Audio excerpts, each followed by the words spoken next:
On a Wednesday morning, you know what to do. Tune into the podcast just for a few. I'll be your guide with tips for your trade.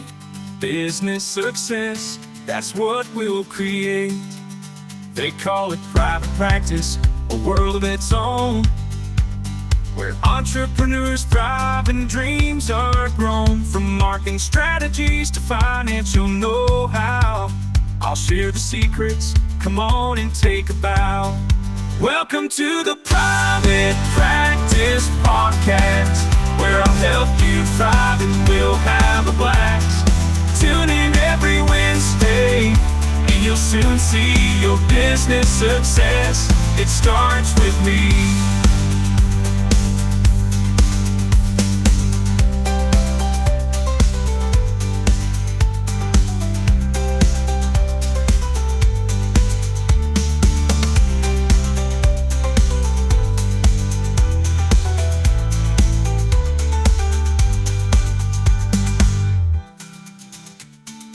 Welcome to another Wednesday edition.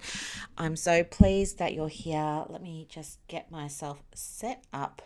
Okay, today I'm going to answer a question that came up in one of the communities, and it's a really good question because it asks about the ratio of time you should be spending on the practice to time you should be spending in it.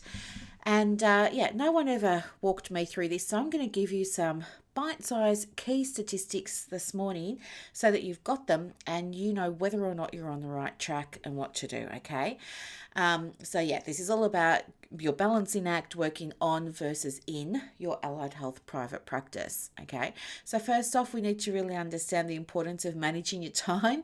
It doesn't matter what stage of the business you're at. This has to be something that you develop skills around. For those of you who are neurodivergent, for me, it was like I was explaining to my psychologist yesterday that he was saying to me, oh, you have trouble planning, what goes on. And I was telling him, his name's Sam, he's amazing. I was telling him, well, I buy all these Kiki planners and I love them so much. And I get all my stickers and I get there and I set it all up.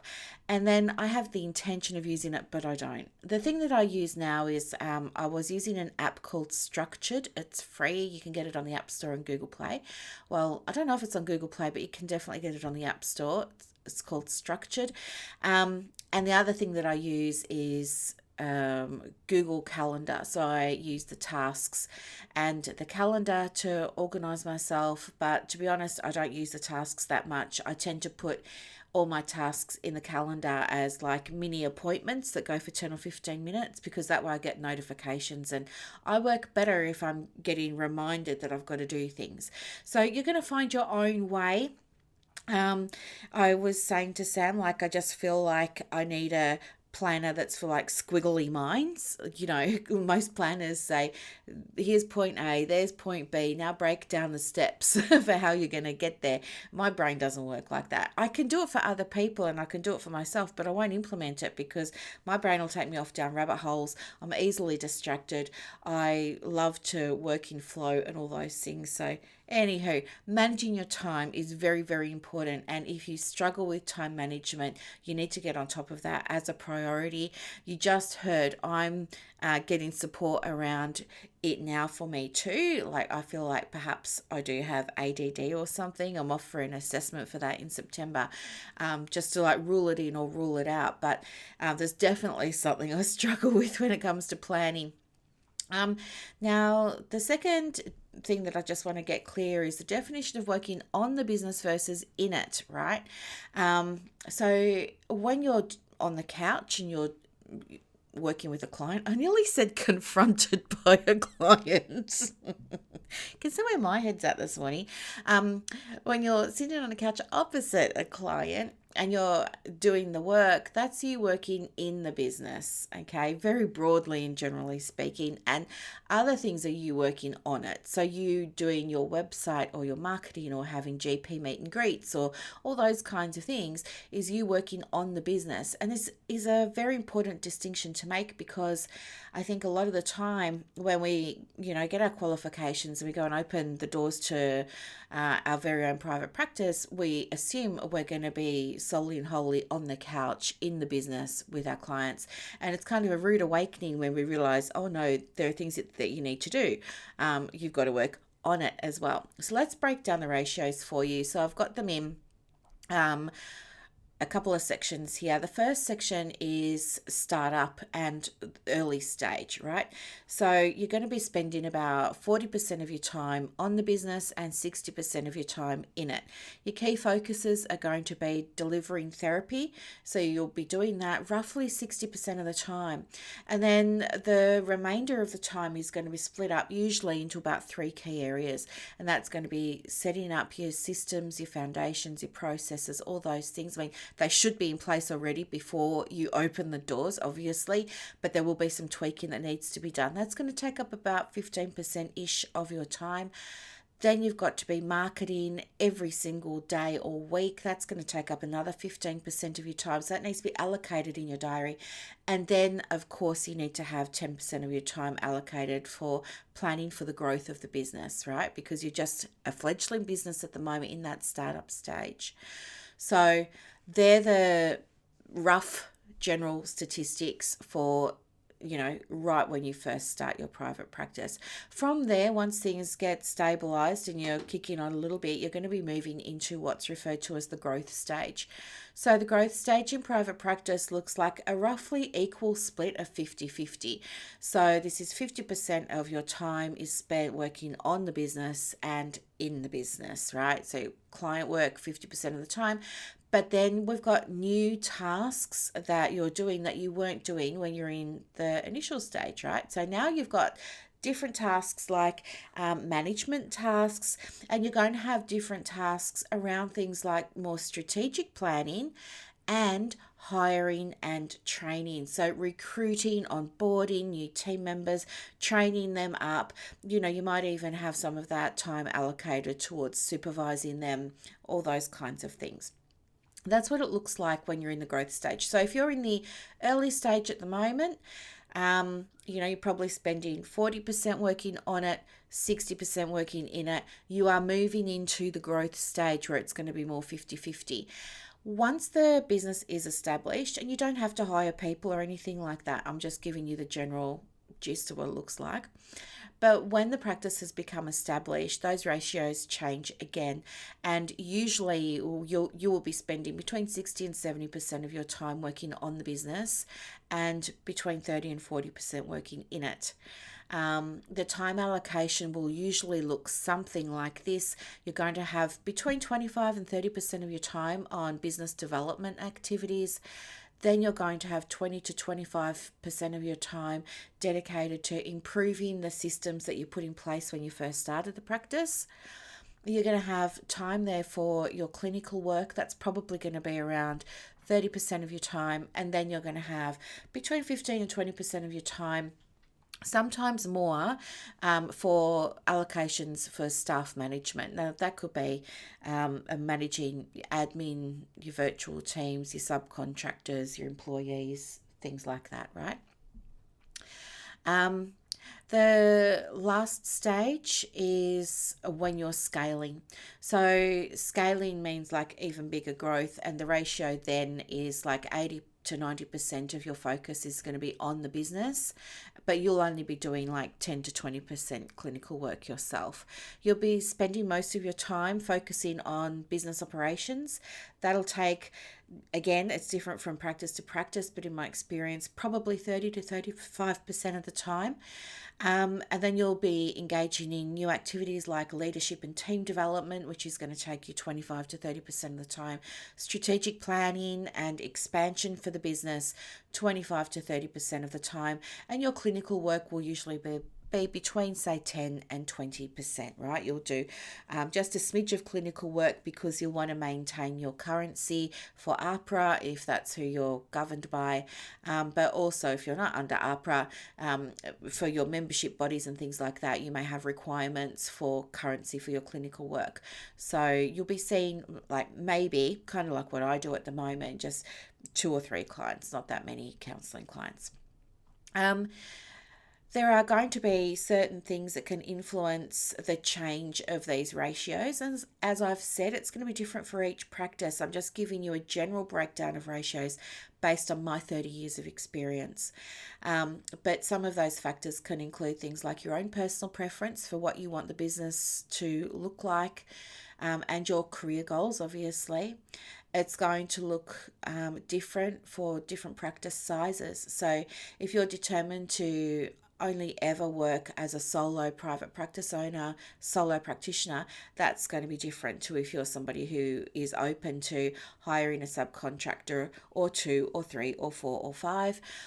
And then your business model, again, a solo practice versus a group practice, for example, that is a different set of ratios.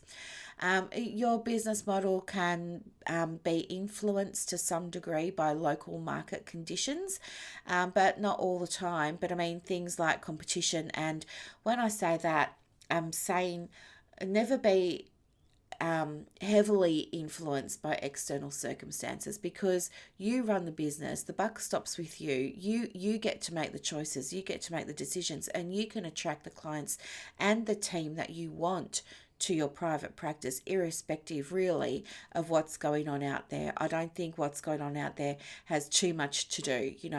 I think you create demand for the services that you have through your messaging. Your messaging is simply a way of letting people know that you've got what they want. Okay. There are some strategies and some transitioning that you can go through between the stages. Sorry. So that would look like things like gradually reducing your clinical hours, like in your annual business plan, which hopefully you've all got. If you don't have one, you need to get your PP 101, because you cannot run a successful private practice without a business plan. I'm sure, again, I'm going to have my polarity responders that say, I never had a plan and I'm successful.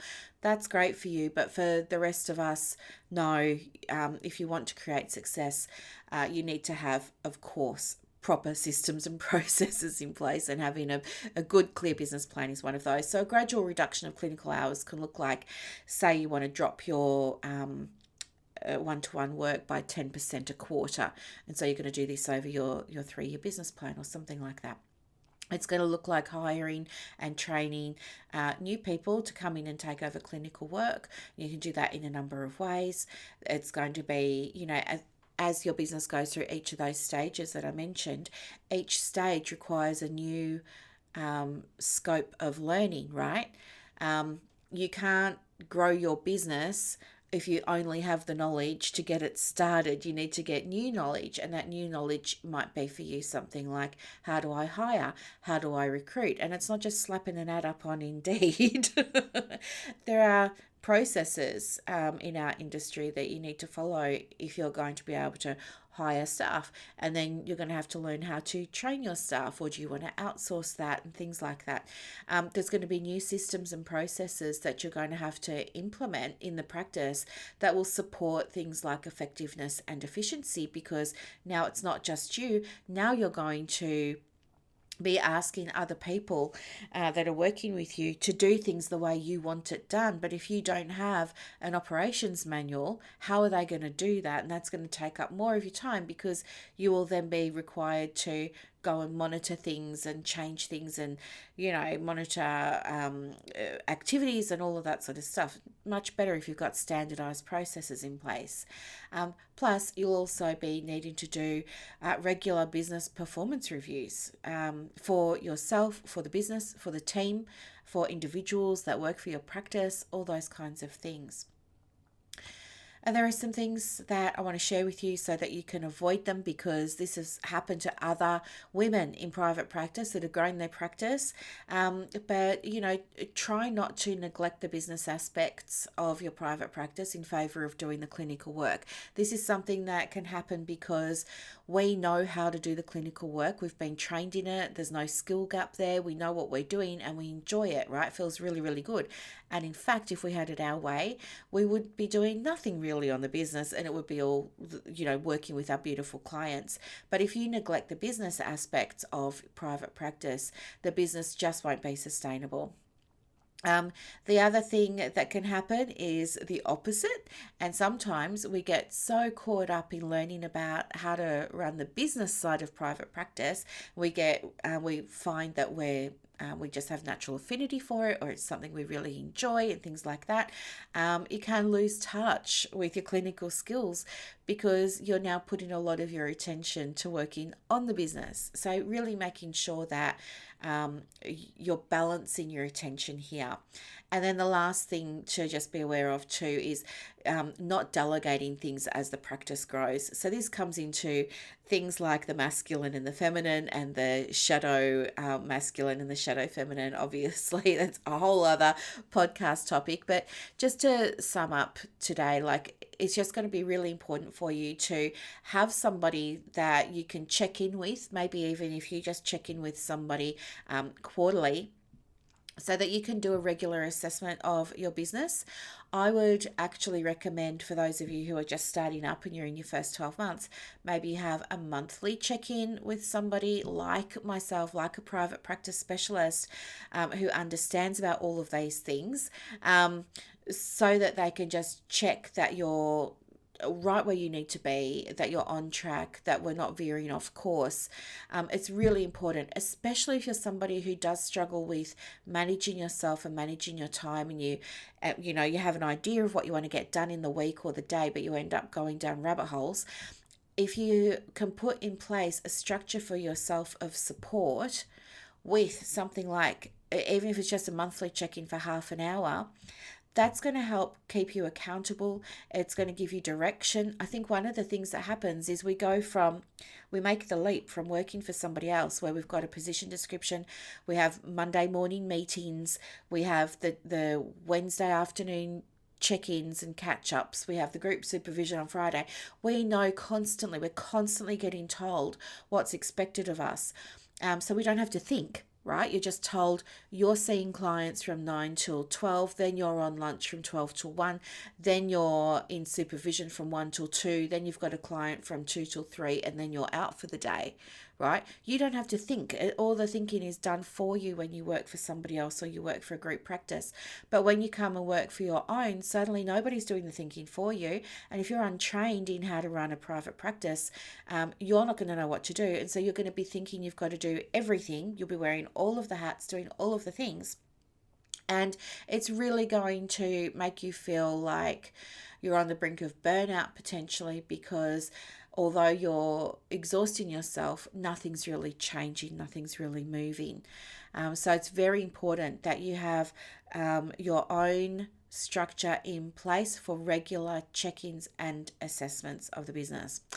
And also just make sure too that you find the right balance between what's going to create sustainable growth for the practice at a pace you're really comfortable with, as well as be really personally satisfying and fulfilling. Okay, so for me, I tweaked and tinkered with and changed my diary, for example, for the longest time. And it was only the last 4 or 5 years that I changed it. And now my diary aligns with my energy. So I'll only do client work or group work in the mornings, and then I'll leave the afternoons free. So I only work 2 or 3 mornings a week. The rest of my time is empty on my calendar, apart from any tasks that I put in for things that I want to do, like maybe record this podcast, or I'm currently filming and posting a video a day for 90 days on my Facebook business page. So that is in my diary as a little task. So I've got things like that, but essentially the, in air quotes, important work, which is my work with my groups and my one-to-one clients, that's done usually on a Monday and Tuesday morning between 9 and 12. That's it, all done. And then the rest is working on the business. But you got to find your sweet spot, okay? I just, for the longest time, I used to work from 8 till 8, and I sustained that. But then after a while with COVID and working from home, my body became out of condition. My brain became out of condition. Things started feeling heavier and harder and more of a slog. And so that's why I changed things so it could be more fulfilling for me. And I had time that I wanted to work on the diary and have the lifestyle that I've been working for, because your business has to give you something, right? You don't work for it. Your business works for you. What needs to shift in your business in order for you to have more time to look after your dog or your mum or your children or your nieces and nephews, or go on your next trip to Bali, right? So I want you to, this is some homework for you. I really just want to encourage you to assess how you're currently spending your time, how you're currently allocating the time in your business. Think about those stages of private practice that I shared with you today. Where do you identify? Where are you sitting at the moment? What's the next stage? And where's the gap in terms of your knowledge from where you are now to that next stage? What skills and information are you needing to learn so that you can make that transition into the next stage successfully?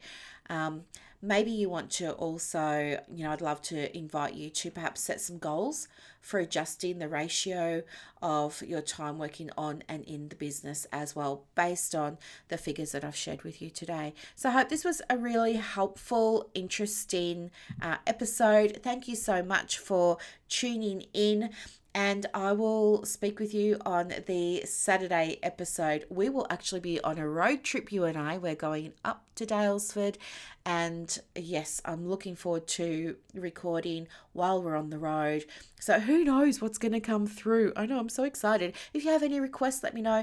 And the other thing too is, of course, the doors to the Diploma Counsellor Society are open at the moment and they close on Friday. So you've got about 48 hours to get in if that's something that you would be interested in doing. I will put a link to the show notes below for anybody who's interested in checking it out and learning more. Otherwise, I'll see you on Saturday. Bye for now. On Wednesday morning, you know what to do. Tune into the podcast just for a few. I'll be your guide with tips for your trade. Business success, that's what we'll create. They call it private practice, a world of its own, where entrepreneurs thrive and dreams are grown. From marketing strategies to financial know-how, I'll share the secrets, come on and take a bow. Welcome to the Private Practice Podcast, where I'll help you thrive and we'll have a blast. Tune in every Wednesday and you'll soon see your business success. It starts with me.